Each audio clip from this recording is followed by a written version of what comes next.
and Mary brings you guys to, kind of turns the corner, and you're now in the southeastern side of the city. And you come across this shop with a big sign that Randy, Mary, and OJ all recognize. It is... Dagan and Vegans. No, that's the Northeast. Get your fantasy geography together, right? Josh.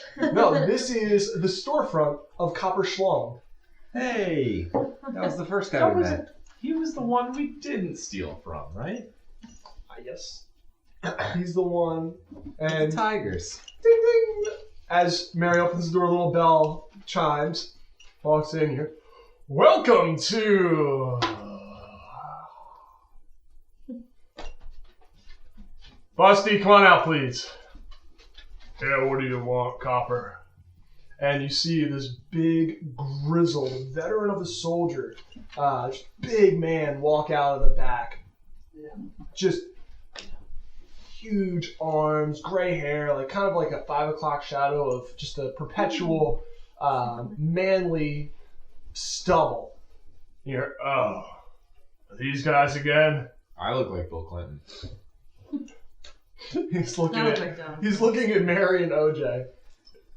Alright, what do you fellas want?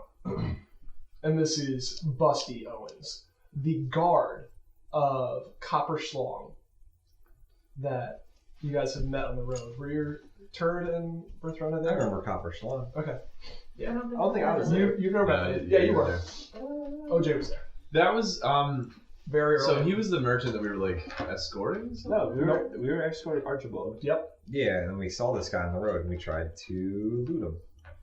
Or something like that. Oh, he was the really rich guy with all the saber-toothed tigers, right? It's 2 saber-toothed tigers protecting. Damn. He goes, so you guys don't have your sticky-fingered friend with you, do you? As Busty remarks to Mary and OJ, commenting on the absence of Randy Fleetwood. He's disguised as William Clinton, who has a remarkable resemblance to Bill Clinton. Nope, we're just here to get potions. Potions? Alright, what kind of potions? And Busty turns Copper. It's okay, I'll deal with this riffraff. Healing potions? Obviously, healing potions. I'd say we get some graders, probably. Looking around, like what kind of merch is like in the store? So this is a pretty well off. It's a pretty well off store. You see, just some decent like arms and armor, some potions. It's kind of got pretty much generally everything that you would need. Hey, Mr. Schlong. Yes, what do you want? Do you have any special items? Interesting. What do you mean by special items? Anything magical give me an advantage? I might have something. Tell me what you're looking for, and I'll let you know if I have it. Maybe some goggles of Farsight. Some goggles of Farsight. Interesting.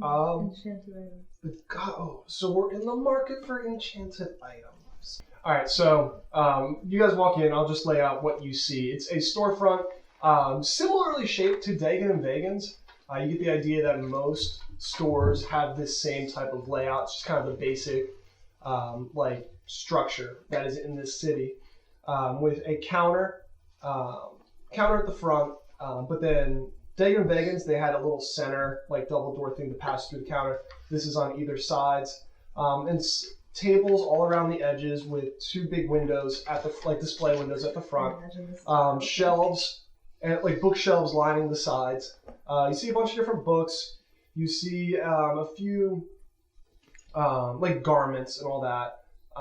So like one side's garments. You see another side that seems to be more